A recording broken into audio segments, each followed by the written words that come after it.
Alright guys, next up we have the midfielders. Honestly, in my opinion, the reason why Real Madrid got so far this season, the Rock, the powerhouse of the team. Let's get to it.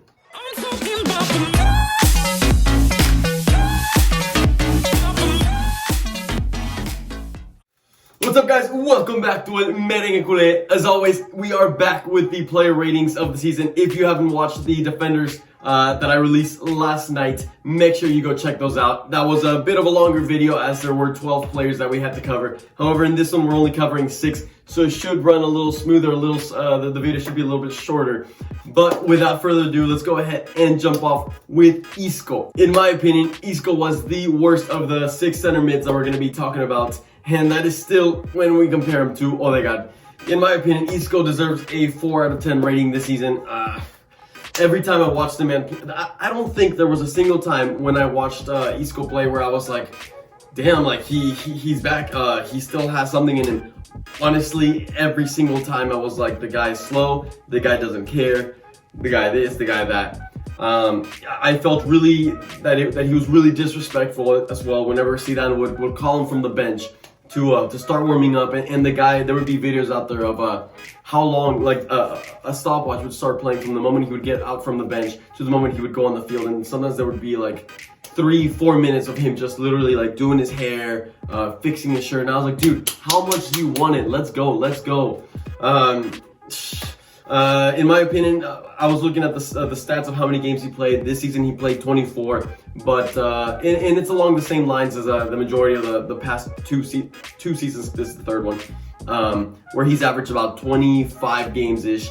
However, this is the first of a season of his career in which he doesn't even start more than 10 games. He only started 8 games this season, which is really sad for the player of his caliber, at least the player that he once was. To add on to that, this is the first time in his career since he was 18 years old when he started his career that he doesn't score a single goal this season.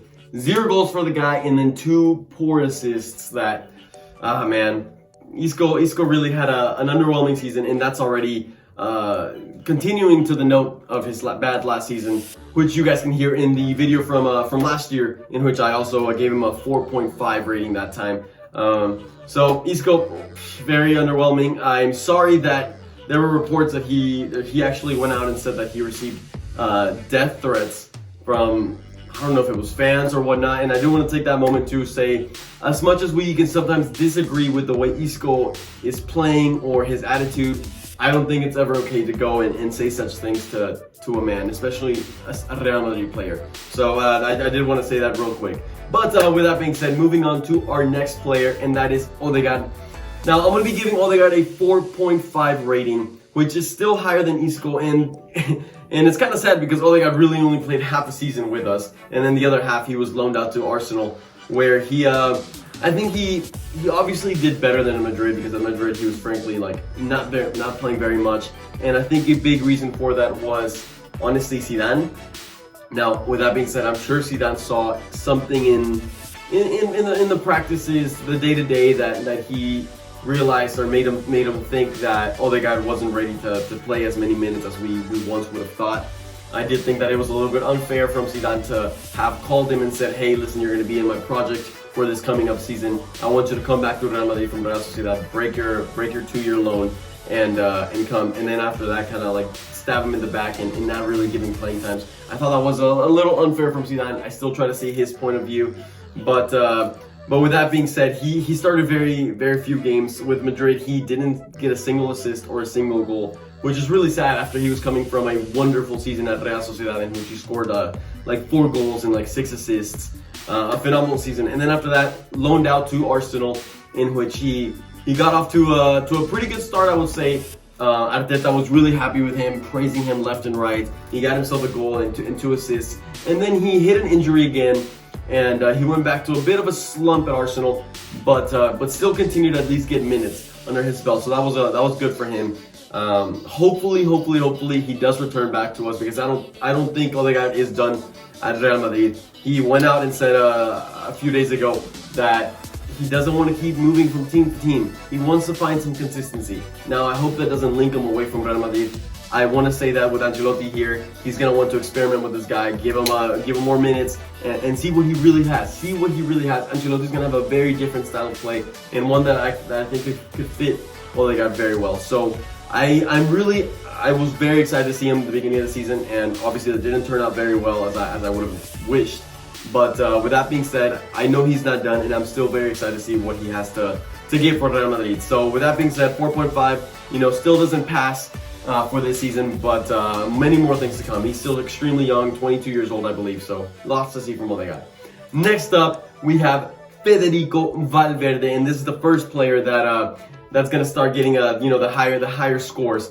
For him, I'm going to be giving him a 7.5. Now, if you go back and watch the video from last season, it is 1 point lower than it was back then. And that is entirely due to injuries. He was just like Odeegard. Valverde was really held back this season by the injuries. He had a phenomenal start, and I really thought he was going to keep improving from the previous season. I was like, my God, this guy is a monster. Within his first 5-6 games, he already had 3 games for us in La Liga, which was unbelievable. But then after that, that's when the injuries started hitting. I believe he fractured a tibia or something like that, and that put him out for a couple months. And after that, I never felt like he returned the same. He ended up getting 1 assist this whole season compared to the 5 assists that he got the previous season, which was definitely underwhelming. And last season, he played 33 games. This one, he played 24 only. So, like I said, not the best of seasons. At times, he was having to play on the right wing, at the right back position to cover for other injuries. And like I said, once again, this season was just plagued by injuries that affected many players, even if they were still healthy, because they had to now cover for other positions, affecting them in certain development ways. So, Valverde, I don't think he took a step back, but he definitely, in my opinion, didn't necessarily take a step forward. So we have lots to see from Valverde, just like from Odeegard, and like I said, hopefully I'm praying next season will be one that we can actually come back in this video and say Valverde has taken a step forward. He scored more goals, he got more assists, played more games, and he took a starting 11 spot. That's what I want to be saying on Valverde for next season. But next up, we have the 3 main starters. The 3 main starters, we know who they are. Now, it was really tough for me to rank them in terms of, as you can see, obviously, I try to rank them in terms of rating. And this next one is Casemiro. It's Casemiro, and I'm going to be giving him an 8.5 rating. Now, I'm going to spoil the video from last season. Last season, I gave Casemiro a 10 out of 10. In my opinion, Casemiro was the best player for us last year when we won La Liga. And this season, obviously, it was going to be hard to match that amazing rating that he got. And while he still had a good season with the 8.5 rating that I'm giving him, I definitely do think that he took not a step back, but it wasn't as good of a season. Numbers-wise, however, you would think that it was his best season of his career, because number-wise, it actually was. He was our second top scorer of the team, which we don't really want to be seeing our second top scorer of the team being a midfielder, especially when I go to say to you that our second top scorer of this season only had 6 goals. Man, guys, the goals were really a problem for us this season, which will give a hint as to how potentially depressing the attacker rating video is going to be that comes out tomorrow. But yeah, Casemiro got 6 goals, 4 assists, combining that to be his most goal scoring / assisting, goal providing season that he's had in his career. However, the reason why I say this season was not as good is because I got he started off the season pretty slow.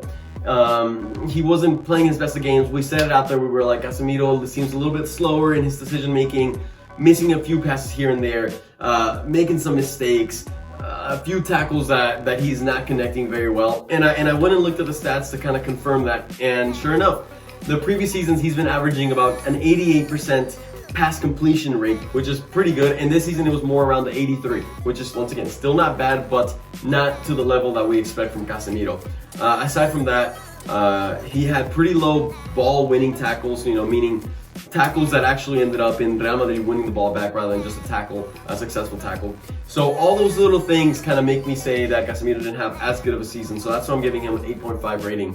But with that being said, I still expect a lot of good things from Casemiro. He's still at a good age, hitting his prime if he hasn't already been in his prime. But I believe he's 28, 29 right now, so we still have a good amount of years left in Casemiro. So excited to see how he does next year. Next up, and now these two, Toni Kroos and Luka Modric, were the hardest for me to differentiate between their seasons, because frankly, I kept on going forward, back and forth, and I was like, man, Toni Kroos, without him, like, we okay, Siri, let's calm down. But like I said, Toni Kroos, without him, like, we were not the same team. But at the same time, Luka Modric was just so phenomenal this year. And so with that being said, I'm obviously this will give a hint as to who wins the battle. But the next player we're gonna be talking about is Toni Kroos, and I'm giving him a 9 out of 10 rating, which is obviously still phenomenal, a phenomenal player. This has been his second best season in terms of goals provided. He had 10 assists, so he reached the double digits there, and 3 goals. Only one season before has he done better, and that was in 2011, back with him when he was still in Bayern Munich. So number-wise, this is his best season at Real Madrid. Back in 2011 with Bayern Munich, he was able to get 4 goals and 11 assists. So that was his best season in my opinion. But with that being said, I mean, we noticed how much we needed him on the field. When he was not there, the team suffered a lot, especially at the end of the La Liga, whenever he got COVID and he may have to miss out. We saw how hard it was for us to score against Granada. Well, against Granada we did decent, but in those final games against Sevilla, against Villarreal, against Atletico Bilbao, all games in which the score was really low, and one big reason for that was Toni Kroos not being there. So with that being said, Toni Kroos, you get a 9 out of 10. Amazing season. Hopefully you can keep delivering from that. And with that being said, we're going to be reaching the midfielder of the year for Real Madrid, in my opinion, and that is Luka Modric. And at first I had him also at a 9 out of 10, but I said screw it. We're going to give him a 9.5. For a player that is 35 years old to be having a season like Luka Modric did, he deserves a 9.5. The way he was able to adapt positions throughout the whole season, whenever, like I said, Toni Kroos was out or Casemiro was out, and so Luka Modric had to play a more defensive role in which he had to come down and help distribute the ball, which is normally a role that Toni Kroos has.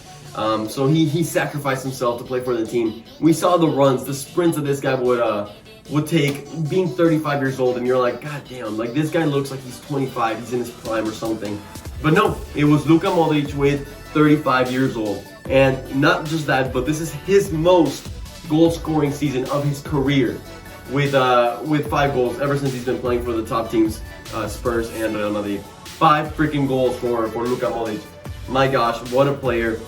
Frankly, I don't think we'll be here next year sitting and saying it's been another 9.5 rating for Luka Modric. I can't see him having another season like he did this year.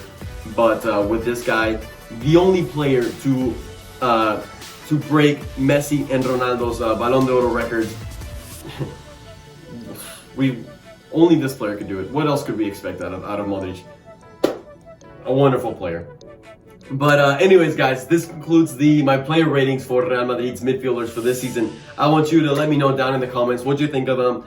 If you would put actually Cruz over Luka Modric, I'm curious. If you think Isco should have deserved a higher rating than Odeegard, I don't know, I felt like Odeegard still deserved a higher rating. Or what you think of Valverde for next season. I want to hear all of you guys' thoughts down in the comments. If you haven't watched the defender ratings, make sure you go check them out. And also, I will link down below all the videos from last season if you want to check those out.